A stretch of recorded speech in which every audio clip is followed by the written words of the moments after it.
So, there was supposed to be a picture on the screen of my sister. Her name is Yonela. She is 13 years younger than me. When she finishes school, she says she wants to be a paralegal, a businesswoman, social worker, and she wants to travel the world on a yacht. Too many dreams, right? But when she talks about her dreams, I smile, and I hope that she keeps them alive in her heart and her head. But in 2013, my mother received a very disturbing message. It was a grade 8 report. She hadn't done well yet again. The report was full of code 1s and 2s. Code 1 is a 0 to 29%. Code 2 is 29 to 39%. When I looked at it, my heart sank. My mind suddenly drifted to what she could become if she didn't finish school, and she continued in that path. I thought, what if she didn't reach matric?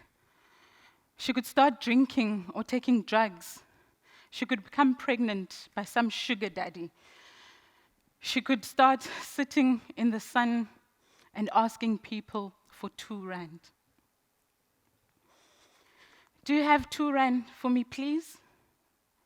Please? The more I thought about it, I cried. I cried because this was a reality for many young South Africans. I saw it happen with our neighbor's child and my cousin in Khayelitsha. I didn't want it to happen to my sister, so I looked for a solution. First, I called a non-profit organization in Khayelitsha, and I asked them if they could help her. They offered free tutoring, and they were about 7 km away from our home. Unfortunately, they said they couldn't help because she came back at 5:30, and they also finished at the same time. After that didn't work out, I investigated paid tutoring. Paid tutoring prices ranged from about 90 rand to 150 per hour. When I calculated how much it would cost for one subject twice a week over 10 months, the total came to 7,200 rand. That was triple the amount of the school fees we paid for her. Unfortunately, my mother and I couldn't afford it. That image of her sitting in the sun and asking for 2 rand came back to me. I sat down with my husband and I said to him, "What shall we do?" He said, "Why doesn't she come and stay with us in Rosebank and we can help her?" I looked at him and nodded. But in my head, I couldn't reconcile that that was the solution. Because what if my brother started struggling? Would he have to come and stay with us? What about the other kids in Khayelitsha? Why couldn't we find a solution in Khayelitsha? This wasn't a unique struggle to my sister. All over South Africa, young children are struggling with their schoolwork. According to research, 100 learners in 2014 started school, and only 48 made it to matric. Said in other words, an estimate of 1 million children started, but about nearly 500,000 did not complete school.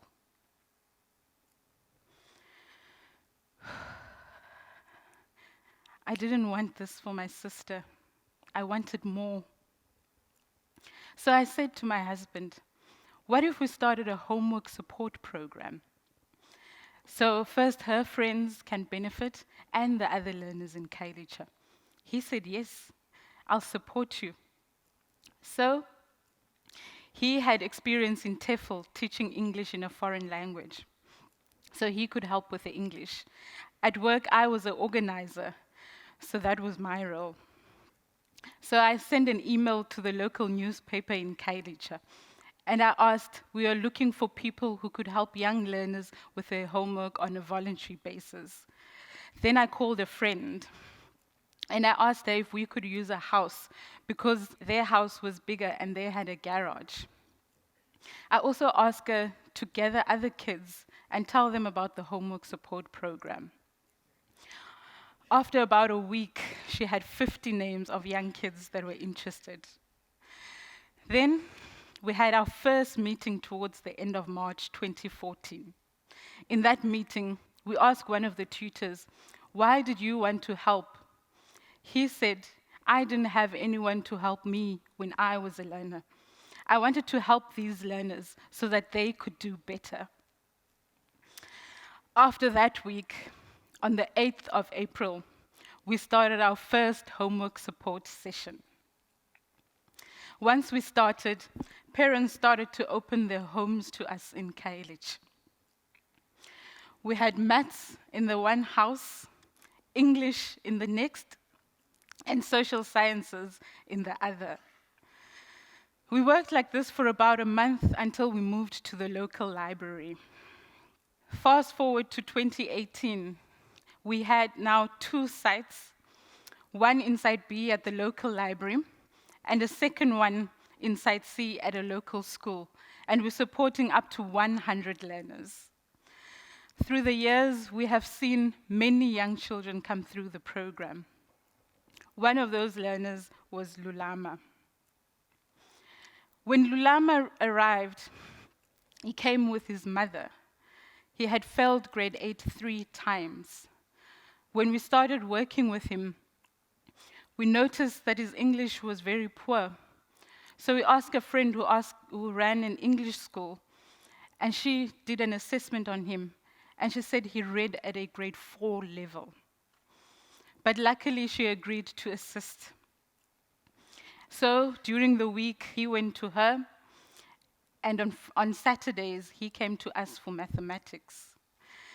After a few months, we saw Lulama's confidence come back.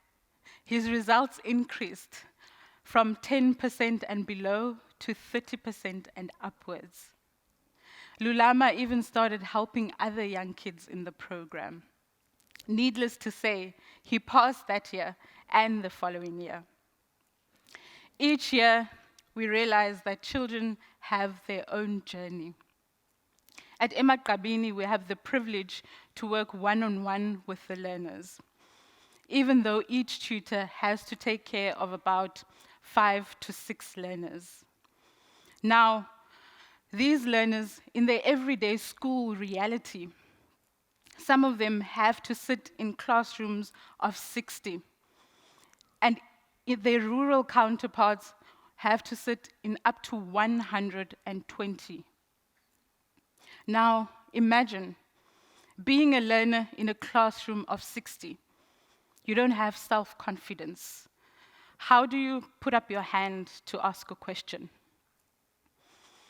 Imagine being a teacher in that classroom.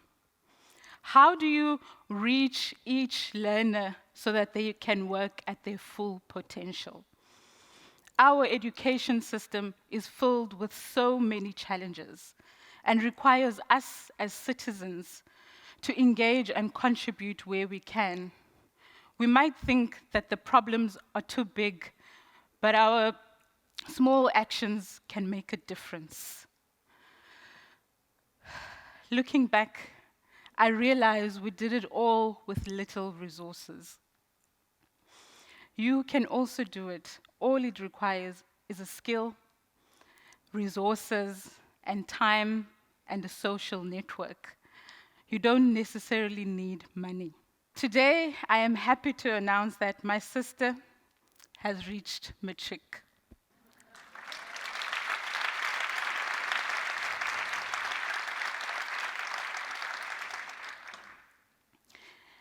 And I have hope that she's going to be okay, and all the other matriculants that we're supporting this year. However, my sister that was in grade 8, She is still out there. She is part of your community. She might not live in your house, but she is. She still lives in the townships. She walks miles and miles in rural areas to school. She walks in gang-infested areas like Mannenberg to get to school.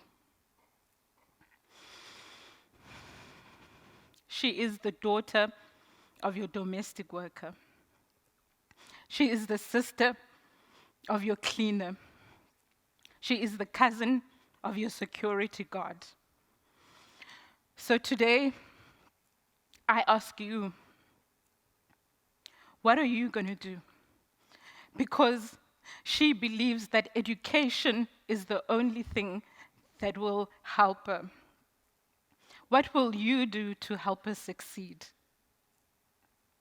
So that one day we can stand here and tell the beautiful story of how she also reached matric.